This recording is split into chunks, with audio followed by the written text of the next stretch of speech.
Hello बच्चे लोग, कैसे हो। आज आपके लिए नया वीडियो है जो कि साइंस का फर्स्ट चैप्टर है। साइंस का फर्स्ट वीडियो है, साइंस फर्स्ट पेपर का फर्स्ट वीडियो है।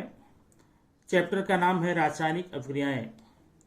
इस चैप्टर में हम इस लेसन को फर्स्ट टाइम में केवल इस पर हम हल्का प्रकाश डालेंगे, एक इसको रिवाइज करेंगे और फिर इसके इक्वेशन को, रासायनिक अभिक्रियाओं को इक्वेशन साथ में समझेंगे। फिर नेक्स्ट वीडियो में आप पहले जिन जिन शब्दों के आज हम यहाँ पर बताने जा रहे हैं, परिभाषा कुछ है शब्द समझने के लिए है, उसको आप अच्छे से समझ कर ले लीजिए।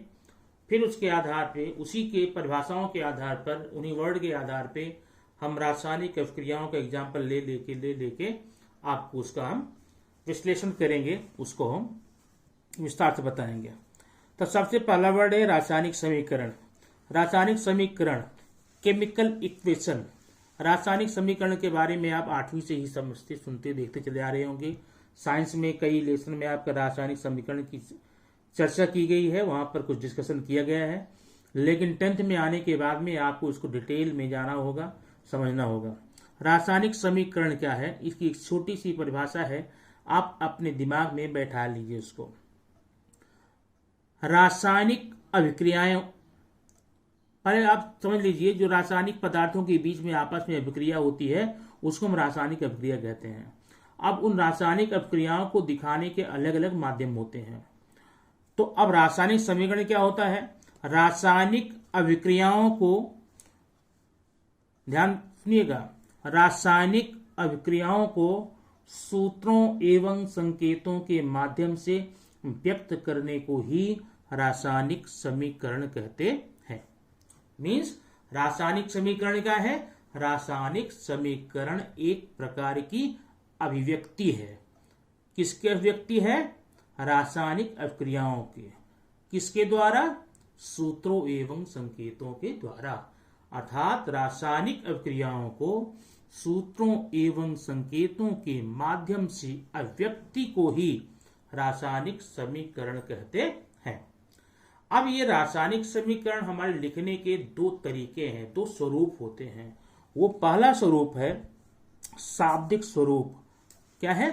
शाब्दिक स्वरूप, वर्बल फॉर्म। अब ये शाब्दिक स्वरूप होता क्या है? जैसे मान लीजिए हमें आपको ये बताना है कि जब कॉपर सल्फेट की जस्ते से अभिक्रिया होती है तो जिंक सल्फेट और कॉपर का निर्माण होता है। तो इसको हम शब्दों में लिखेंगे। कैसे शब्दों में लिखेंगे?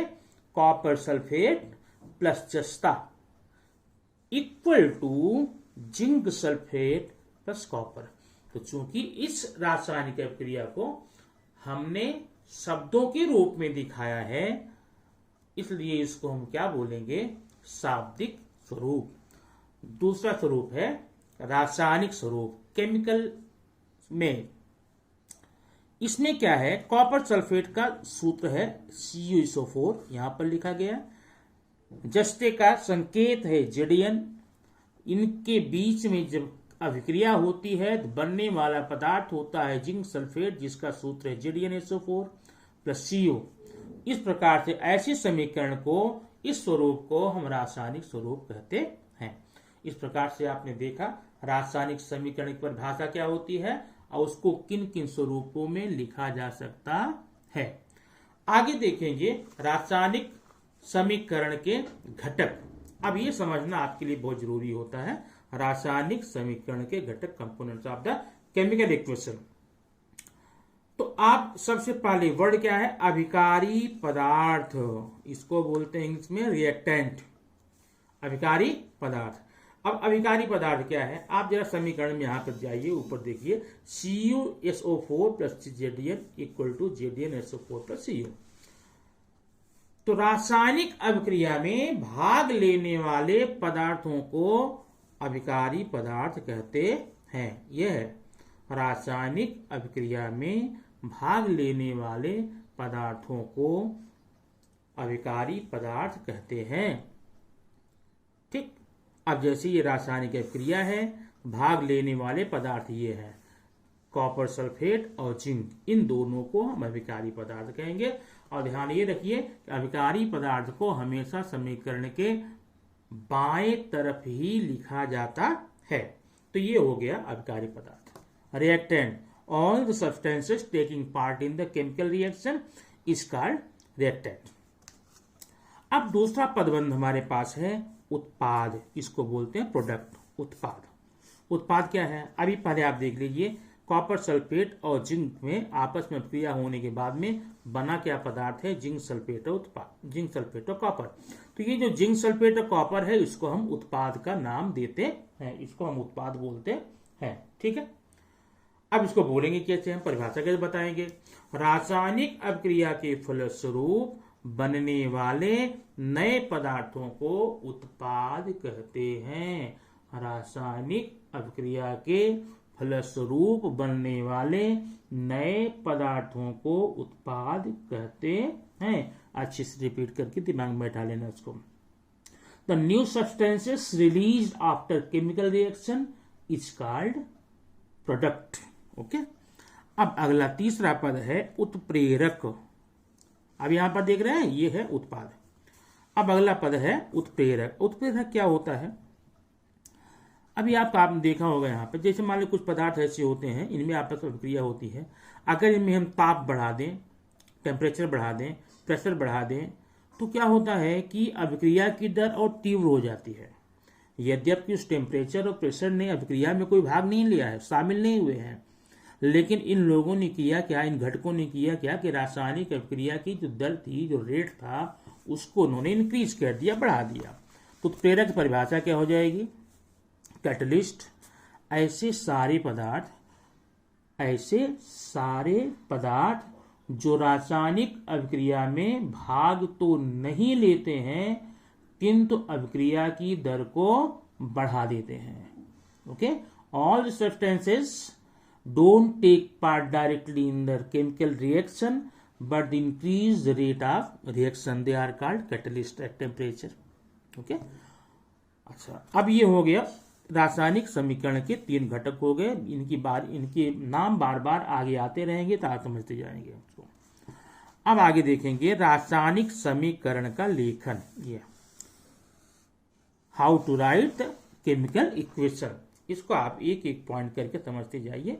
पहले आप ध्यान दीजिए, रासायनिक समीकरण का लेखन के नीचे यहाँ पर 2 हमने समीकरण लिखा है। रासायनिक समीकरण है, पहला है copper sulphate plus zinc equal to ZnO4 plus Cu। दूसरा है कैल्शियम कार्बोनेट, इसको गर्म किया गया है, गर्म करने पर कैल्शियम ऑक्साइड और कार्बन डाइऑक्साइड बना है, इसी के आधार पर बनेगा। अब इसको आप मेरे साथ याद करते चलिए, रासायनिक समीकरण का लेखन कैसे करते हैं। ठीक, अब यहाँ पर देखिए, पहला क्या लिखेंगे, इस समीकरण को देखकर आप बोलते जाइएगा, आसान रहेगा। पहला है अभिकारी और उत्पाद के बीच में तीर चिन्ह का उपयोग करते हैं जिसकी दिशा उत्पाद की तरफ होती है। बराबर है ना? अभिकारी पदार्थ और उत्पादों के बीच में एक तीर चिन्ह का उपयोग करते हैं, एरो का। इसकी दिशा किधर होती है? उत्पाद की तरफ होती है। ये पहला नियम हो गया। नंबर 2,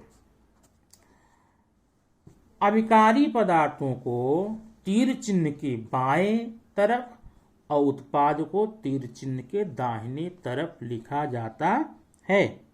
बात समझ आ गई ना? दूसरा पॉइंट हो गया। तीसरा, यदि अभिकारी अथवा उत्पादों की संख्या 2 या 2 से अधिक हो, उनके बीच में प्लस धन चिन्ह का उपयोग किया जाता है। ध्यान आया ना? अगर इनकी संख्या 2 या 2 से अधिक होगी, इनके बीच में धन लगाया जाएगा। अभिकारी अथवा उत्पाद की अवस्था को दर्शाने के लिए अगर वो ठोस है तो उसके बगल में स्मॉल s लिखा जाएगा। अगर द्रव है उसके बगल में L लिखा जाएगा, लिक्विड L लिखा जाएगा। और अगर गैस है तो यहां पर G लिखा जाएगा। ओके, अगला, रासायनिक अभिक्रिया के फलस्वरूप अगर कोई गैसीय पदार्थ मुक्त होता है, उसको हम ऊर्ध्वगामी अपवर्ड एरो चिन्ह का निशान लगाते हैं। और अगर यहीं पर कोई अवक्षेप बनता है, प्रेसिपिटेट बनता है, उसके लिए यहाँ पर हम अधोगामी, अधोगामी मतलब डाउनवर्ड, तीर चिन्ह का उपयोग कर लेते हैं। ठीक है। अभिक्रिया में उपयोग लाए गए जितने भी उत्प्रेरक होंगे उनको हम तीर चिन्ह के ऊपर, अभी यहाँ पर तीर चिन्ह ऊपर ये जो एरो है ना, वो क्या है, इसका मतलब होता है टेम्परेचर। जो भी उत्प्रेरक होगा उसको तीर चिन्ह के ऊपर ही लगाया जाएगा। इस प्रकार से रासायनिक समीकरण के लेखन विधि है। जितने पॉइंट यहाँ बताए गए हैं एक एक पॉइंट करके अच्छे से समझ लेना। अगर इसे आपको बाहर नहीं करना, रट्टा नहीं मारना, समझना बस है। इसको देखो, आप देख कर क्या देख रहे हैं, हा? इस रासायनिक समीकरण में जो कुछ देख रहे हैं वही आप रासायनिक समीकरण लेखन विधि हो जाएगी। पहला पॉइंट क्या हो गया, पहला पॉइंट हो गया अभिकारी और उत्पाद के बीच तीर चिन्ह है। दूसरा क्या है, अभिकारी पदार्थों को तीर चिन्ह के बाएं, उत्पाद को दाएं। अगला क्या था, यदि अभिकारी अथवा उत्पाद की संख्या 2 या 2 से अधिक है तो उनके बीच धन चिन्ह का लगाएंगे। इस प्रकार के पॉइंट को देख करके आप कर सकते हैं। अब आइए हम बताते हैं भौतिक परिवर्तन, फिजिकल चेंजेस, ये क्या होता है। भौतिक परिवर्तन हुआ परिवर्तन, आप आए दिन हर चीज में, हर वस्तु में एक परिवर्तन देखते होंगे। और ये परिवर्तन अपने गुणधर्म के आधार पर दो भाग में, दो नाम से जाना जाता है। पहला है भौतिक परिवर्तन, फिजिकल चेंजेस। दूसरा है रासायनिक परिवर्तन, केमिकल चेंजेस। अब भौतिक परिवर्तन क्या होता है, अब जैसे मान लीजिए आपके हाथ में एक इस्पात की छड़ी दे दी जाए, या आपके पास स्टील की जो पट्टी होती दे दी जाए। अभी स्टील की पट्टी कैसी है, लंबी है, उसको आपने क्या किया, थोड़ा बल लगा के मोड़ा और यू के आकार हो गया। अब पट्टी जो लंबी थी वो यू के आकार हो गई।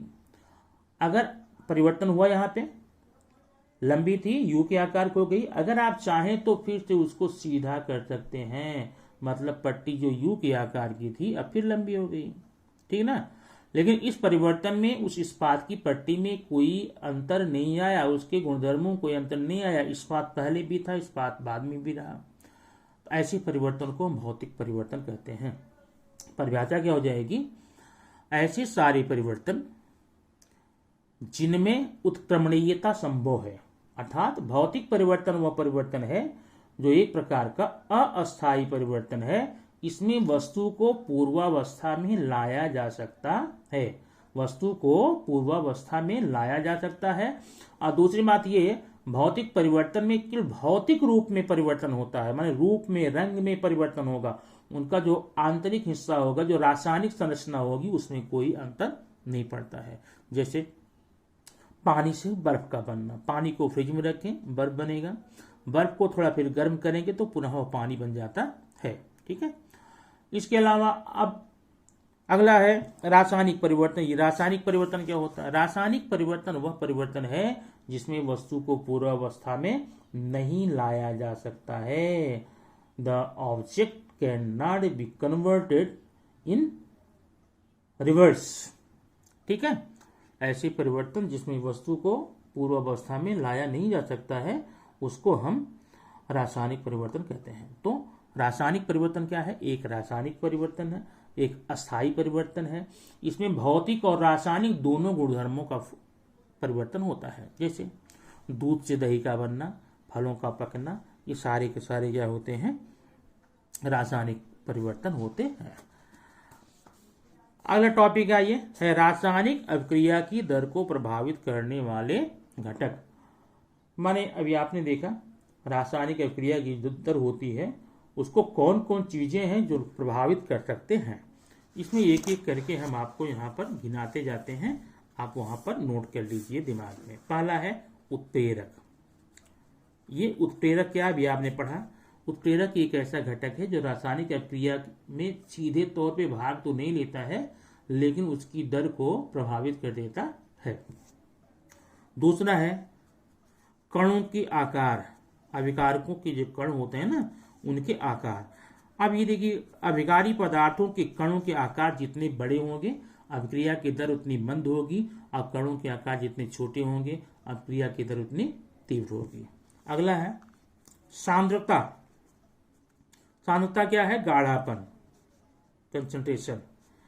अभिकारी पदार्थ कि सांद्रता जितनी ज्यादा हो, जितना अधिक होगी, अभिक्रिया की दर उतनी ही मंद होगी, और जितना तनु होगा उतना तीव्र होगी। चौथा है तापमान। जैसे जैसे हम तापमान बढ़ाते जाएंगे वैसे वैसे रासायनिक अभिक्रिया की दर में भी वृद्धि होती जाएगी। ठीक है ना। तो इतने घटक हैं जो हम इस प्रकार से लिख सकते हैं।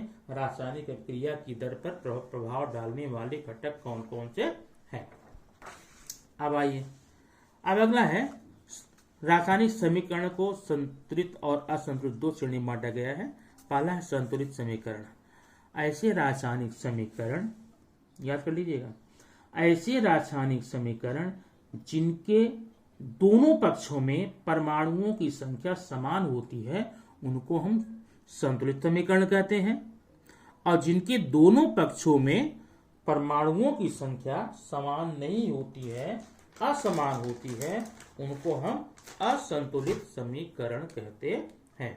अब एग्जांपल यहाँ पे देखिए, पहला है असंतुलित समीकरण। ठीक है।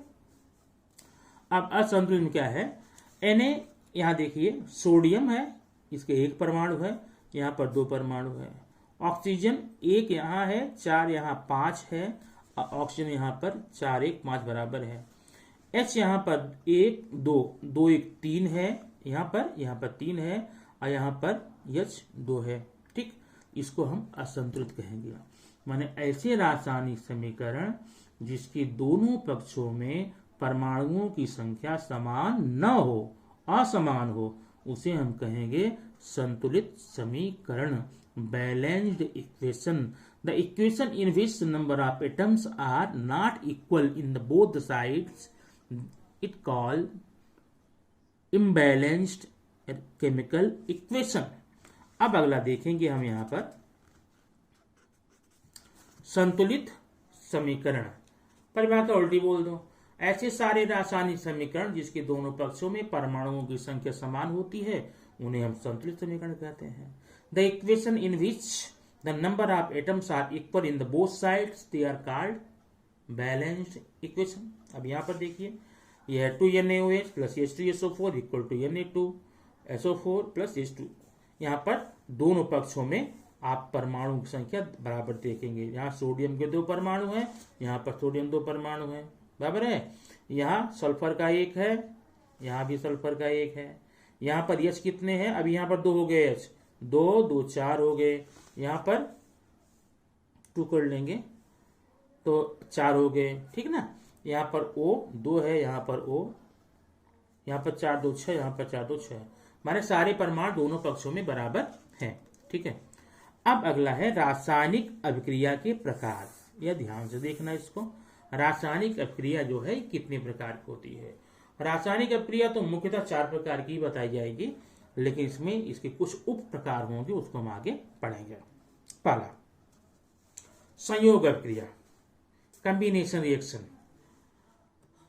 ऐसी रासायनिक अभिक्रिया जिसमें 2 या 2 से अधिक अभिकारी पदार्थ आपस में मिलकर एक उत्पाद का निर्माण करते हैं। ऐसी रासायनिक अभिक्रियाओं को संयोग अभिक्रिया कहते हैं। फिर सुन लीजिए, ऐसी रासायनिक अभिक्रिया जिसमें 2 या 2 से अधिक अभिकारी पदार्थ मिलकर के एक उत्पाद का निर्माण करते हैं उसे कहते हैं संयोग अभिक्रिया। The chemical equation in which 2 or more than 2 reactants for single product is called combination reaction. Second है अपघटन अभिक्रिया, डिकम्पोजिशन। इसका आप इसको उल्टा बोल सकते हैं। ऐसी रासायनिक अभिक्रिया जिसमें एक अभिकारी पदार्थ से 2 या 2 से अधिक उत्पाद का निर्माण होता है। The chemical reaction in which 2 or more than 2 products are formed only from the one reactant। बराबर ना। यहाँ पर एक रिएक्टेंट है, 2 प्रोडक्ट हैं, इसलिए क्या हो गया यहाँ पर अपघटन अभिक्रिया। अब आगे तीसरा देखते हैं विस्थापन अभिक्रिया। विस्थापन अभिक्रिया यह है ऐसी रासायनिक अभिक्रिया जिसमें अधिक क्रियाशील तत्वों द्वारा, धातुओं द्वारा कम क्रियाशील पदार्थों को विस्थापित कर दिया जाता है। इसको कहते हैं विस्थापन अभिक्रिया, displacement reaction. A reaction in which a less reactive metal is replaced by the more reactive one is called displacement reaction। अभी यहाँ पर देखिए, ये है एक एग्जाम्पल, कॉपर सल्फेट है, यह जस्ता है। तो कॉपर यहाँ पर ये जस्ता मेटल है, कॉपर मेटल है, लेकिन जस्ते की अपेक्षा कॉपर की जो अभिक्रियाशीलता है वह कम है, इसलिए जस्ते ने कॉपर को रिप्लेस कर दिया, मैंने वहां से हटा दिया। अब यहां पर देखिए जस्ता जिंक कॉपर की जगह पर आ गया, कॉपर अलग हो गया, ऐसे को बोलेंगे क्या, विस्थापन अभिक्रिया, डिस्प्लेसमेंट रिएक्शन। चौथा है युग्म विस्थापन अभिक्रिया। अभी क्या है, ऐसी रासायनिक अभिक्रिया जिसमें आयनों की अदला बदली से नए प्रकार के उत्पाद का निर्माण होता है। ऐसी रासायनिक अभिक्रिया जिसमें आयनों की अदला बदली से नए प्रकार के उत्पादों का निर्माण होता है, ऐसी अभिक्रिया को हम बोलते हैं युग्म विस्थापन अभिक्रिया। The reaction in which new products are formed due to the exchanging of ions is called double displacement. अब अगला है ऊष्मा। अब ये सब उप प्रकार हैं। ऊष्माग्राही अभिक्रिया, इसके नाम से स्पष्ट है, एंडोथर्मिक रिएक्शन। एंडोथर्मिक रिएक्शन देखिए, ऊष्माग्राही क्या है, ऐसी रासायनिक अभिक्रिया जिसमें ऊष्मा ग्रहण की जाती है। ऐसी रासायनिक अभिक्रिया जिसमें ऊष्मा ग्रहण की जाती है उसे ऊष्माग्राही अभिक्रिया कहते हैं। The reaction in which heat is absorbed is called endothermic reaction. Okay, दूसरा क्या है, अभी से एग्जाम्पल क्या है, बर्फ का पिघलना। बर्फ को हम ऊष्मा देंगे, तुम्हारे बर्फ के पिघलने के लिए वहां ऊष्मा ग्रहण किया जाता है। दूसरा ऊष्मा उन्मोची अभिक्रिया, इसको उल्टा बोलिए एक्सोथर्मिक रिएक्शन। ऐसी रासायनिक अभिक्रिया जिसमें ऊष्मा मुक्त होती है उसे कहते हैं ऊष्मा उन्मोची अभिक्रिया। The chemical reaction in which heat is released.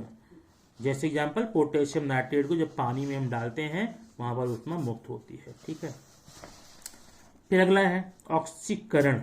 ऑक्सीकरण परिभाषा क्या है, ऐसी रासायनिक अभिक्रिया जिसमें ऑक्सीजन जुड़ती है अथवा हाइड्रोजन मुक्त होती है।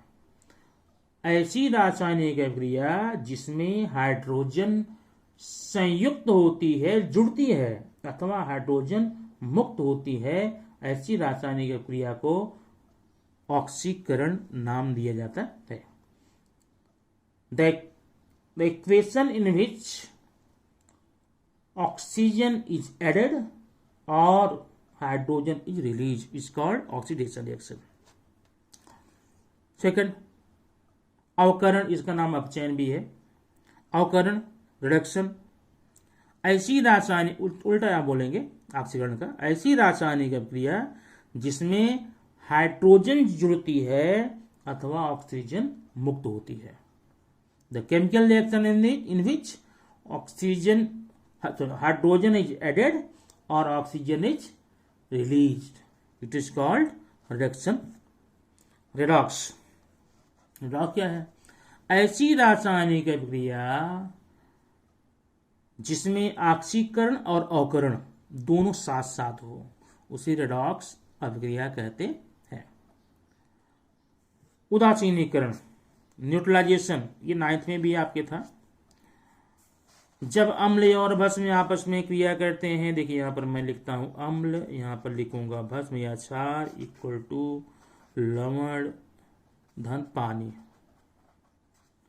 अम्ल में लेंगे हम HCl, इसमें लेंगे NaOH equal to NaCl plus H2O।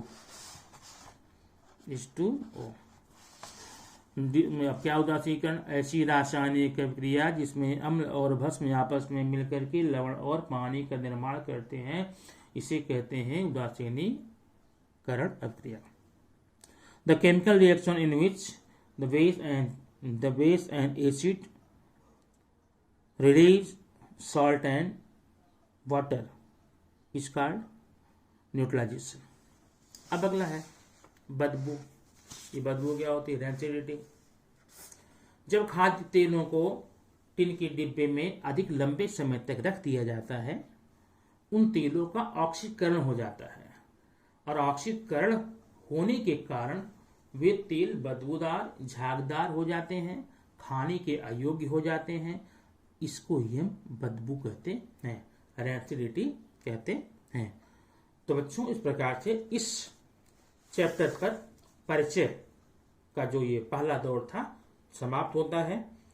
अब अगली बार में अगले वीडियो को हम अगले वीडियो में हम इसी चैप्टर को फिर से लेंगे, लेकिन इसमें हम पूरे के पूरे केमिकल इक्वेशन को लेकर के उसका हम विश्लेषण करेंगे अच्छे से, और हर केमिकल इक्वेशन के नाम को समझेंगे, देखेंगे, बताएंगे। ठीक, वे वीडियो अच्छी तरह से पढ़ना, सुनना, लिखना, समझना और अपने दोस्तों तक जो भी आपके संपर्क में हैं उन तक शेयर अवश्य करना। Thank you.